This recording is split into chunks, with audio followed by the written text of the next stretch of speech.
Greetings, everyone, and welcome. October the 16th, 2025. Huge breaking news coming right now in regard to Tomahawks and the run-up to the meeting between Zelensky and Donald Trump tomorrow in Washington, D.C. Zelensky landing in the United States to learn that Vladimir Putin had called Donald Trump. And after that call, we have seen a complete change in Donald Trump. I have all of the video for you. He is now back to 2-week Trump. Maybe he never left 2-week Trump. And Tomahawks, oh, well, you know what? The United States needs Tomahawks, and Putin doesn't want me to send Tomahawks. I have it all for you. In addition to that, I also have Ushakov talking about the phone conversation. Very interesting, the Russian perspective. I have it in English for you. Thank you for being here, liking, commenting, and taking a moment to hit that subscribe button. It is very important to help us get the message out. And for sure, this is a video that you want to share, because I'm telling you, I feel right now, with all the facts laid before us, we have a 1% chance of Tomahawks going to Ukraine or any movement on that tomorrow. I look forward to your thoughts on that after you see these videos and hear this audio. Let's start with welcome back to the world, 2-week Donald Trump. Your call with President Putin today, and you spoke about meeting in Hungary with him. Do you have a timeline or a date set for when? Yeah, I would say within 2 weeks or so, pretty quick. Marco Rubio is going to be meeting with his counterpart, as you know, Lavrov, and they'll be meeting pretty soon. So there you have it. We're back to 2 weeks. So why am I going to send heavy weapon systems like some of the best in the world, Tomahawks, if it looks like Rubio and Lavrov are going to be talking here pretty soon? So, you know, we'll have more information in a couple of weeks. Now, let's talk specifically about Tomahawks, and just listen for yourself. What is your thought on this? Putin tried to dissuade you from selling Tomahawk missiles. Well, of course, what do you think he's going to say? Please sell Tomahawks? No, but did he give Is he going to say, please sell those Tomahawks? I really appreciate it. I did actually say, would you mind if I gave a couple of thousand Tomahawks to your opposition? I did say that to him. I said it just that way. He didn't like the idea. He really didn't like the idea. No, I said it that way. You have to be a little bit lighthearted sometimes, but no, he doesn't want Tomahawk. Tomahawk is a vicious weapon. It's a vicious, offensive, incredibly destructive weapon. Listen. Nobody wants Tomahawk shot at him. Ask you not to provide Tomahawks? So we talked about it a little bit, didn't say much, but I do say to you, you know, we need Tomahawks for the United States of America, too. We have a lot of them, but we need them. I mean, we can't deplete for our country. So, you know, they're very vital. They're very powerful. They're very accurate. They're very good, but we need them too. But we need them too. Wasn't it just 24 hours ago that we have Tomahawks? We have lots of Tomahawks. Argentina, do you want Tomahawks? We can send you some Tomahawks.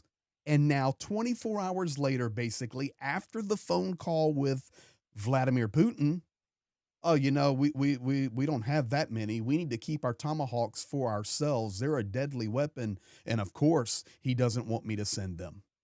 Ladies and gentlemen, you just witnessed today Vladimir Putin, and you didn't see the call. You didn't hear the call, but you can see the result of the call right in front of your face. And now you understand why I am putting at a 1% chance of a Tomahawk heading to Ukraine. The only good thing that we have going for us in this regard is this: Trump seems to listen to the last person he spoke to. So Putin was today. Zelensky, you need to be prepared for tomorrow, because hopefully you can bring change to Donald Trump, because right now, not looking too good. And I'm just being straightforward and honest. Now, here's very interesting rhetoric coming from Ushakov. He is the presidential aide to Vladimir Putin, and he describes what happened on the call. Very interesting things here. Take a listen. Dearest colleagues, this afternoon, Vladimir Putin held a phone call with the United States President Donald Trump. This is their 8th phone conversation, by the way. The call was lengthy, lasting nearly 2.5 hours. It was clearly very informative and extremely frank. An open, confidential, direct discussion. Our president began by congratulating Trump on his successes in normalizing the Gaza situation. And he said that this peacekeeping effort by the president is widely appreciated by the entire world. Special focus during this call was placed on the Ukrainian crisis. Vladimir Putin gave to President Trump a very detailed assessment of the situation, and he emphasized that Russia's interest and that Russia's peaceful diplomatic solution is still on the table.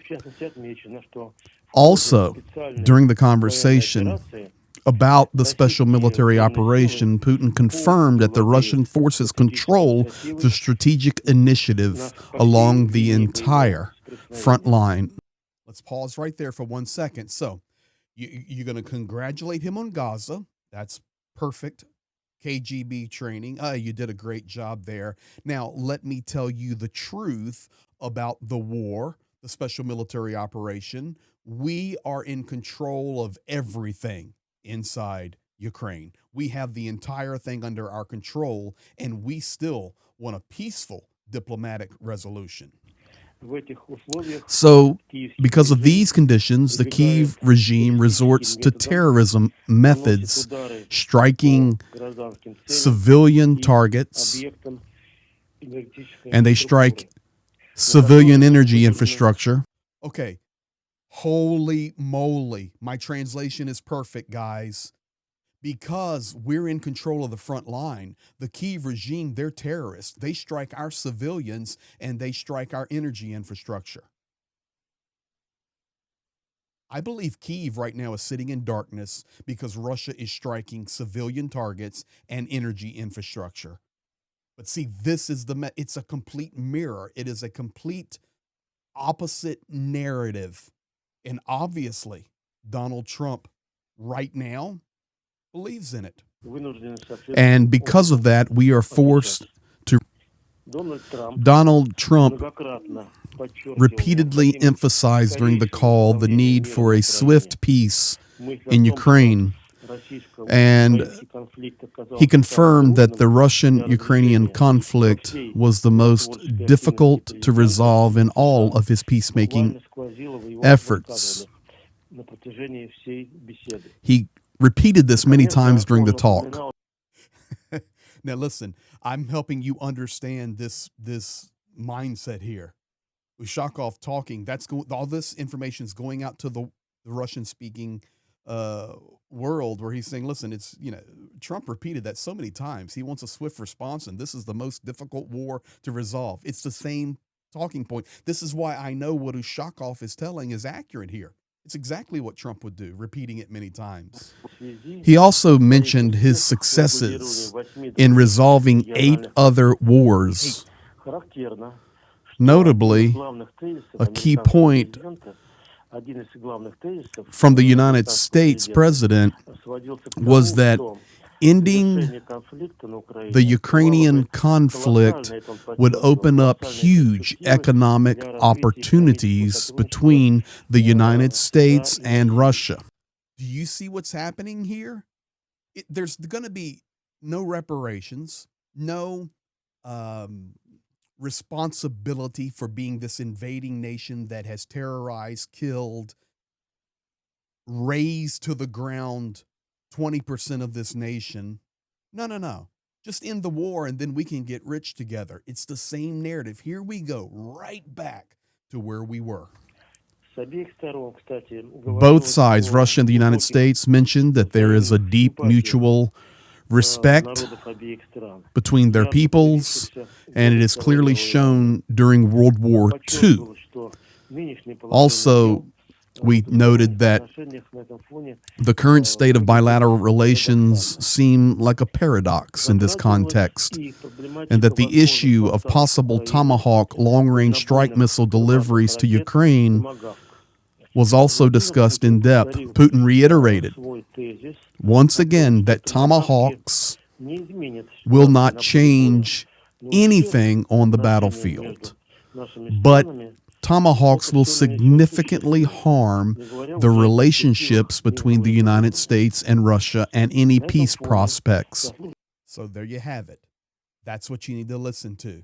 Tomahawks aren't going to change the battlefield, and that is the repeated narrative. But what did Ushakov say? Putin wants a swift peace, a swift peace, a swift peace. The statement to Trump today from Putin is, hey, you send a Tomahawk. That's not the way we're going to get to peace. What is also interesting to note is the presidents discussed the possibility of another face-to-face meeting. And this, of course, would be an important moment. And they agreed that both countries would promptly begin summit preparations. Maybe this could happen in Budapest, Hungary. Additionally, our president praised Melania Trump's efforts to reunite Russian and Ukrainian children with their original families. Did you catch it? Now we are knowing and understanding that Putin is sending a congratulatory message to Melania for working so hard. It's been moving and helpful so that Russian and Ukrainian children could be reunited with their original families. Did you catch it? He asked that the U.S. president would send Melania Trump his warmest regards.